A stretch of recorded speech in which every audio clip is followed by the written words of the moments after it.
Namaku Anita, 27 tahun, seorang ibu rumah tangga. Suamiku bernama Mas Ardi, 30 tahun.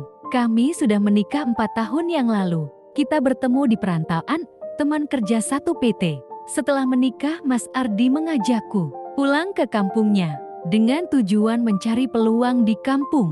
Sudah 3 tahun kami berjuang sama-sama, tapi sayangnya belum menemukan hasil. Seluruh tabungan kita sudah habis, hanya tersisa rumah kecil yang kita tempati. Mas Ardi mencari pekerjaan ke sana-sini, tapi belum dapat juga. Sampai di suatu ketika Mas Ardi menelpon, bos kita di PT dulu. Mas Ardi menanyakan pekerjaan kepadanya. Setelah 1 bulan bosnya memanggil dia kembali. Mas Ardi akan balik lagi ke sana, memulainya dari awal lagi. Tapi dia melarangku untuk ikut ke sana dulu. Dia minta tolong untuk menjaga orang tuanya. Ibunya, Bu Sri, mengalami stroke, sedang bapaknya sebagai penjual sayur keliling. Dengan berat hati aku menyetujui permintaannya.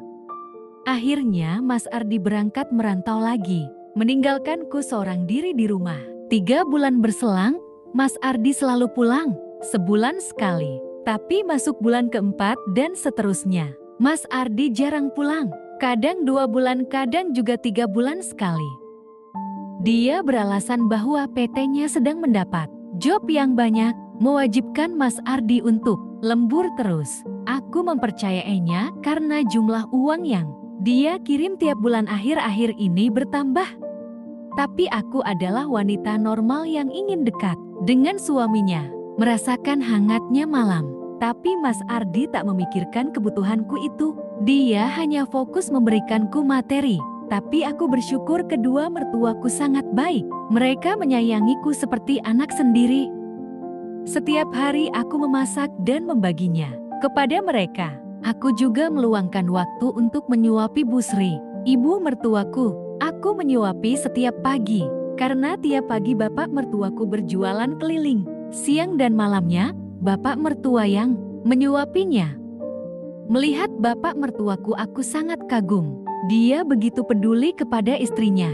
Dia merawatnya sepenuh hati. Meskipun dia pulang dengan kondisi capek, dia tak mengeluh saat pulang, langsung menyuapi istrinya. Sesekali aku memperhatikannya. Aku berharap Mas Ardi bisa sepertinya. Tapi sayangnya tidak seperti itu. Setiap hari bapak mertuaku mampir ke rumahku, memberikan sisa dagangannya yang masih ada, seperti sayuran, bumbu, ataupun ikan. Aku makin kagum dengan dirinya. Dia adalah sosok yang sederhana, tidak selalu mengutamakan uang. Dia mensyukuri rezekinya dan membagikannya juga.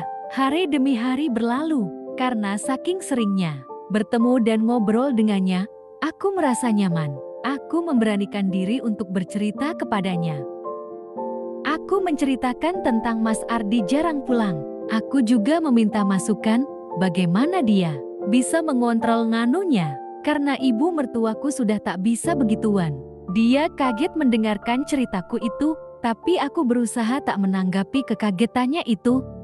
Walaupun dia malu, tapi dia berusaha menjawab semua pertanyaanku itu. Dia bilang pasti tak mudah untuk itu, apalagi kita sama-sama normal.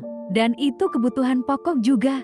Dengan muka malu dia menjawab bahwa dia sering dengan menggunakan sabun. Spontan aku kaget mendengar penuturannya itu. Aku yang tahu dia malu-malu, aku mencoba iseng bertanya makin jauh. Emang enak Pak begitu? Tanyaku. Terus mau gimana lagi? Namanya butuh. Jawabnya. Apa Bapak gak pernah nyoba sama yang beneran? Tanyaku dengan penasaran. Maksudmu yang di pinggiran jalan itu? Tanyanya balik. Iya, yang begitu. Jawabku. Gak pernah. Bapak takut kena penyakit. Kan itu sama siapa aja. Jawabnya. Kalau misalnya gak ada penyakitnya Bapak mau? Tanyaku serius. Dia pun berhenti menjawab. Dia memikirkan jawaban yang bagus. Mau, namanya kebutuhan. Jawabnya sambil tersenyum. Semisal, sekarang ada yang memberikan. Tanyaku. Seketika dia menoleh ke arahku dan menghentikan merokoknya. Dia menatapku dengan tatapan berbeda. Emang boleh? Tanyanya yang tak sabar. menunggu jawaban. Aku pun mengangguk dengan senyuman manis.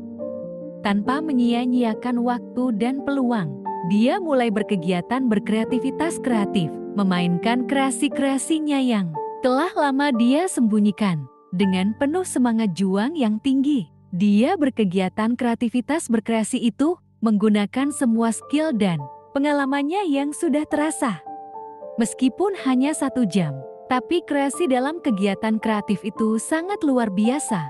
Setelah selesai, seperti biasa dia pamit untuk pulang. Aku hanya tersenyum. Kejadiannya berkreativitas kreasi terus terjadi. Hampir setiap hari dia berkreativitas kreasi itu.